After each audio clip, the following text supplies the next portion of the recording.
In today's gospel, we hear about the important command of Jesus to be a forgiving people. So I was thinking about some examples of this and how this might apply to our lives. Perhaps we think back to an interaction with a coworker where they really let you take the fall for something that they messed up on. You get in trouble with the boss, and your coworker takes no blame at all. Forgive, and you will be forgiven.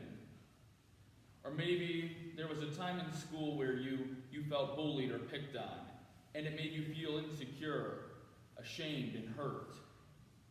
Forgive, and you will be forgiven. You look back with shame at your past sins. You seem to forget about them from time to time, but once in a while, they come back to mind. And we cannot seem to get rid of the negative feeling with them. Forgive, and you will be forgiven. A loved one passes away. Maybe a parent. You really cared for them and loved them. But you are also stuck thinking about the ways that you were disobedient and failed to show them gratitude. Or perhaps the other way around. You did not think they were the greatest parents, were not always convinced of their love for you, and do not know how to feel. Forgive, and you will be forgiven. Today's message from Jesus is a challenging one, but it is also a freeing one. It is often difficult to forgive and to let go of things we have faced or dealt with in life. It can be difficult to forgive a situation where someone has hurt us, or to forgive ourselves when we look back on the things we have done over the course of our own lives. We might think, how could I have done that? What was this person thinking? Or how could I be so worthless? These things can get stuck and become problematic ways that we define ourselves. Our identity comes from our hurts or from the hurts we have caused.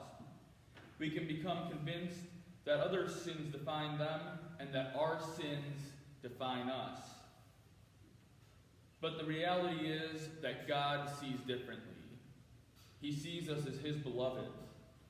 And God has given us the way out of our sinfulness by turning to Jesus Christ, who has come to us offering us the path to forgiveness.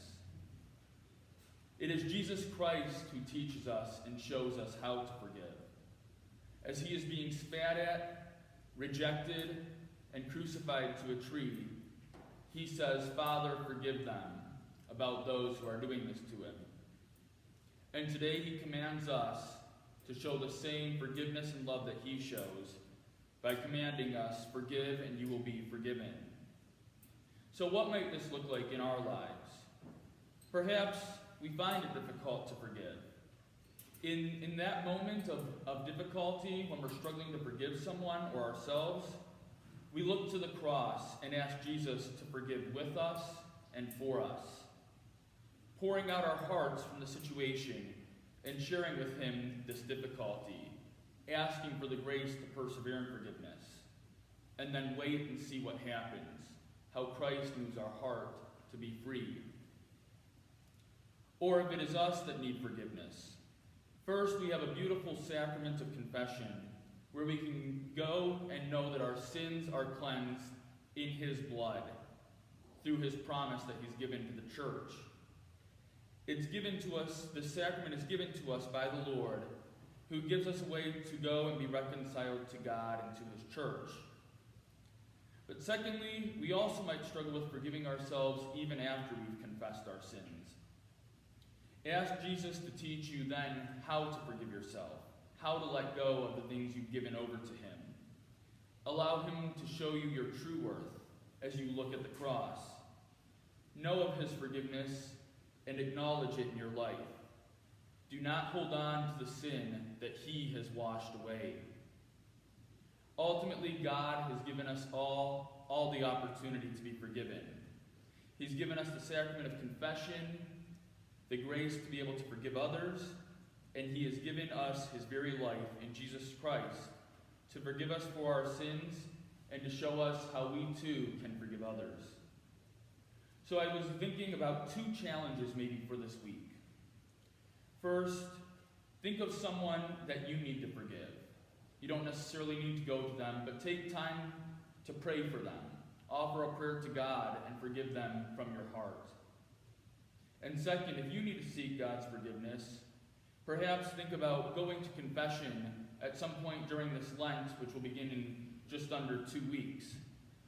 It's a good time to be reconciled to the Lord, and in many parishes there will be extra opportunities to celebrate the sacrament. Consider encountering the Lord's mercy there. Or if you have gone to confession but are struggling with shame over sins, make some act of faith and tell Jesus you know your identity is found in him.